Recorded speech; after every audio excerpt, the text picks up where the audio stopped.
Here's something no one really tells you about being genuinely intelligent. We talk about it like it's a clean gift, something that opens doors, makes things easier, clears the path. And in some ways, it does. But that's only part of the story. Because the same mind that can think through anything, the one that runs a little too fast, a little too deep, a little too relentlessly, is often the exact mind that creates a very specific kind of private suffering. Most people around them never quite see it, and the highly intelligent person rarely names it. Not because it's hidden, because it doesn't look like a struggle from the outside. It looks like being thoughtful. It looks like being quiet. It looks like being fine. Before we begin, treat this less like a list and more like a mirror. 10 psychological struggles, carried quietly, often for years, studied for decades by cognitive psychologists, and almost never talked about out loud. Let's begin. Struggle 1. And this is where it tends to begin for most people. The mind that never fully switches off. Not a figure of speech, a neurological reality. Research in cognitive neuroscience has consistently found that people with higher intellectual ability show greater activity in what's called the default mode network, the system responsible for internal reflection, mental time travel, and self-referential thinking. In simpler terms, when nothing is happening on the outside, a tremendous amount is still happening on the inside. The mind keeps constructing, revising, questioning. It replays things that happened. It drafts things that haven't happened yet. It's the person who lies awake at 2 a.m. not because something went wrong, but because the brain is still running the day, still cross-referencing, still asking one more question it didn't finish answering at dinner. From the outside, this can look like anxiety, or distraction, or someone who simply can't relax. From the inside, it feels like being a passenger in a vehicle that simply will not stop. They're not broken. They're not anxious in the clinical sense. Their mind is simply built to keep going, even when the rest of them is ready to rest. That's not a malfunction. That's the cost of a brain wired for depth. Struggle 2 is harder to name because it never shows up dramatically. It's the quiet hunger for conversations that actually feel like something, that go somewhere, that ask more than the surface will hold. Highly intelligent people tend to be drawn to questions that go somewhere, layered, unusual, sometimes strange questions about why things are the way they are, about people, about the nature of things most people don't stop to pull apart. And when most daily conversation stays on the surface, the schedule, the familiar back and forth, the comfortable social script, there's a specific kind of mismatch that's hard to explain to someone who hasn't felt it. It's the person who leaves a perfectly pleasant dinner feeling oddly unfed, not because anything went wrong, not because anyone was unkind, just because nothing quite went anywhere.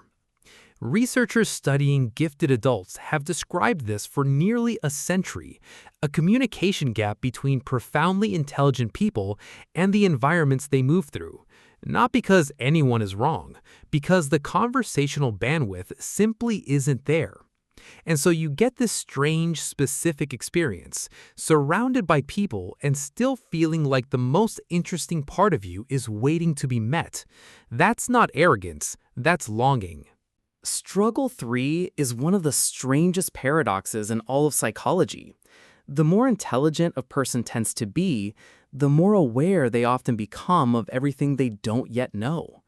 It sounds backwards. You'd think more intelligence would produce more confidence, but the research is remarkably consistent.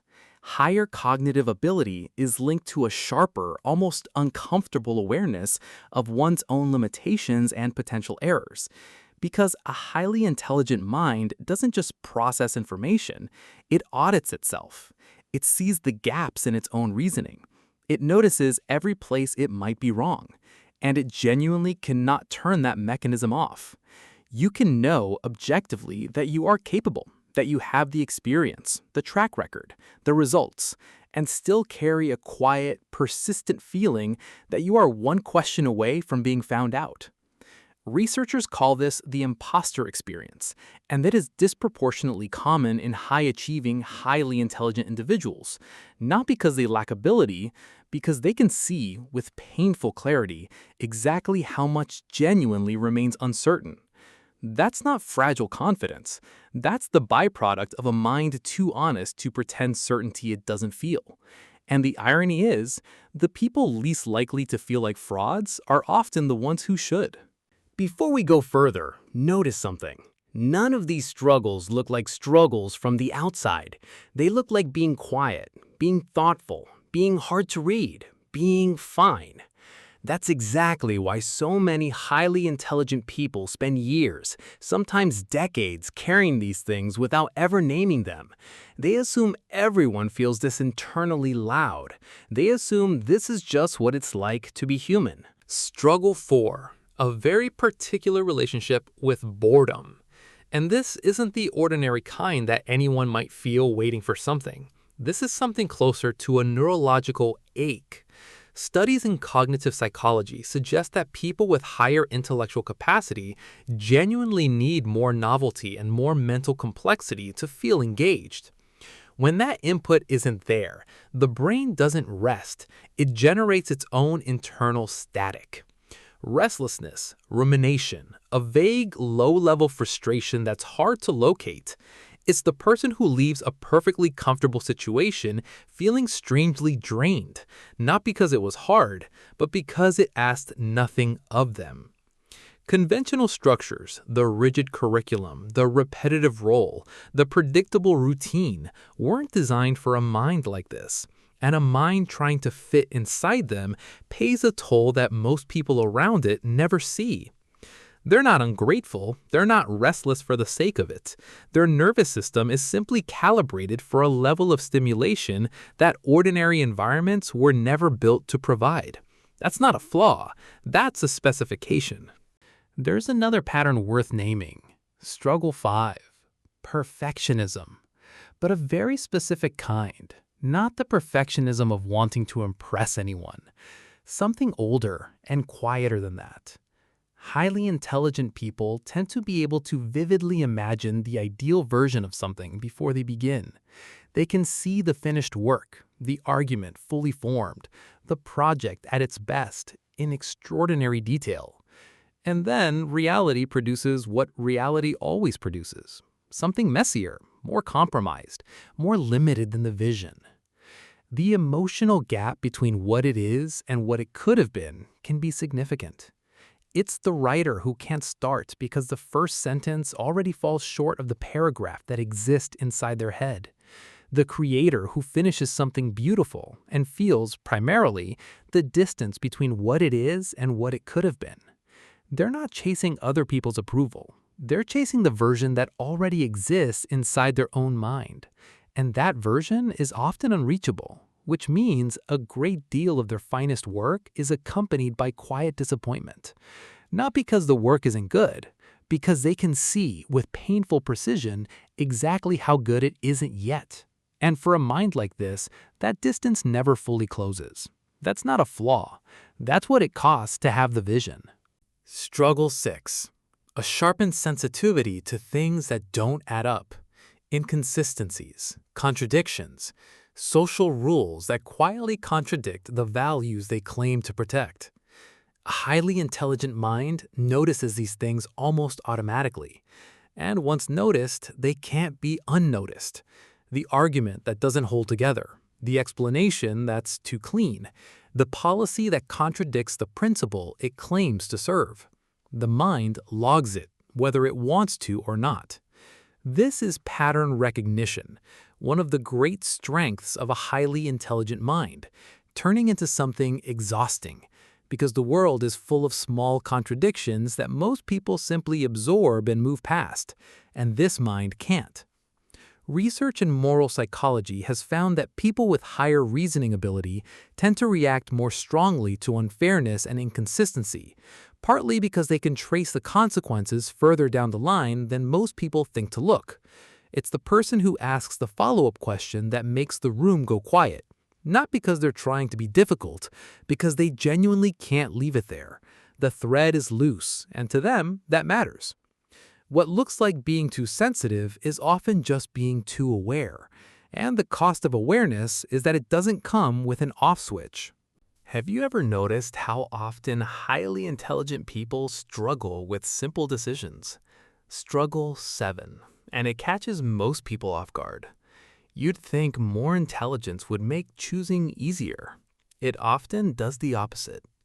When your mind is capable of simulating a dozen possible outcomes for any given choice, when it can trace each path forward and model how it might unfold, decisions don't become clearer.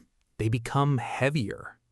Behavioral researchers call this analysis paralysis, and it is especially common in highly intelligent individuals who are trying to make thoughtful choices in situations where thoughtfulness doesn't actually help, where the answer can't be calculated, only felt. It's the person who can spend an hour weighing a decision that should take 5 minutes, not because they're indecisive, but because they can see with uncomfortable clarity exactly what's at stake on every side. Sometimes a decision just needs to be made, and the brain that wants to honor every variable is the same brain that can quietly suffocate between them. That's not weakness. That's what happens when precision meets uncertainty. Struggle 8 runs deeper than the others, and it's the hardest one to put into words. It's the search for meaning that never quite settles. The psychiatrist Viktor Frankl, who survived the concentration camps and devoted his life to understanding what sustains human beings under impossible conditions, argued that the most fundamental human drive isn't pleasure or comfort or even safety. It's the need to feel that life matters. And in highly intelligent people, this need tends to run unusually deep, deeper often than the ordinary frameworks we're given to satisfy it. The career, the recognition, the relationship, the house, these things are real and valuable. But the mind keeps pressing past them, keeps asking the larger question that those answers don't quite reach. And that question doesn't have a clean resolution. It's the person who looks at a life that is, by every measure, going well, and still carries a private sense that something important remains unfinished. Something hasn't quite been found. Something hasn't yet been said. That's not ingratitude. That's not dissatisfaction with what they have. That's a mind for whom the question of meaning is simply not resolved by the things that are supposed to resolve it. And they carry that question, quietly, often alone. And then comes struggle 9, the quiet loneliness of being misread. Not the dramatic loneliness of isolation, something subtler, and in some ways harder to name. The kind of loneliness where you're fully present, laughing, connecting, holding conversations, and still privately carrying an interior life that almost never gets seen. Not because you hide it, because most environments aren't built to hold all of it. Researchers studying gifted adults have found this to be one of the most consistently reported experiences among people with very high intellectual ability. Not feeling superior, not feeling isolated, just not quite fully met. It's the person who has long since learned to calibrate themselves down, to translate, to simplify, to stay inside the bandwidth of whatever room they're in, and who carries, somewhere private, a whole version of themselves that rarely gets to speak. They're not lonely in the way most people picture. They have people, relationships, a social world. The loneliness is interior, the quiet kind that exists in the gap between who they are in a room and who they are when the room empties. It's not about thinking you're better than anyone. It's about the simple, quiet reality that finding people who can meet you at that depth takes a great deal more time than you were ever told to expect. Which brings us to struggle 10. And this one holds all the others together. The exhaustion of carrying a mind that never fully rests, not just mentally, emotionally. Because every pattern we've talked about today, the overthinking, the perfectionism, the sensitivity, the relentless search for meaning, they all run on the same engine. And that engine doesn't stop between uses. Highly intelligent people often describe a kind of fatigue that sleep alone doesn't solve, because what's tiring them out isn't physical. It's the ongoing effort of processing a world at a depth that world wasn't designed to be processed at. It's the person who goes on a perfectly good holiday, beautiful place, people they love, nothing to worry about, and comes back feeling like they didn't quite get the rest they were looking for because the mind was running the whole time. That's not ingratitude. That's not a failure to relax. That's the cost of an engine that doesn't idle.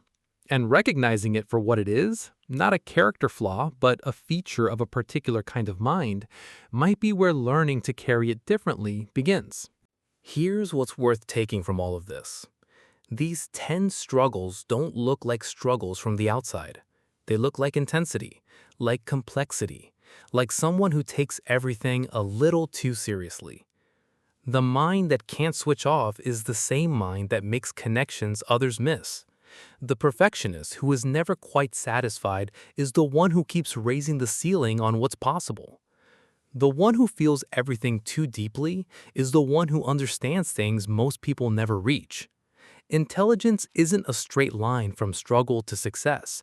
It's a way of being in the world that comes with real advantages and real costs. None of that makes it broken. None of that makes it something that needs to be fixed or quieted or made smaller. It makes it a particular kind of mind, one that needs a little more patience with itself than most people ever realize. And maybe that's where something useful begins. Not in fixing the way your mind works, but in finally understanding why it works the way it does, and offering it, for once, a little more kindness for that. If any of these felt familiar, I'd love to know which one. Drop the number in the comments. Just a number, 1 through 10. No explanation needed. I read every one.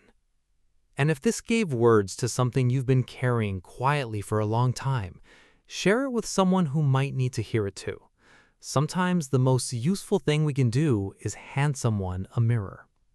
I'm Psychify. Be kind to your mind, and I'll see you in the next one.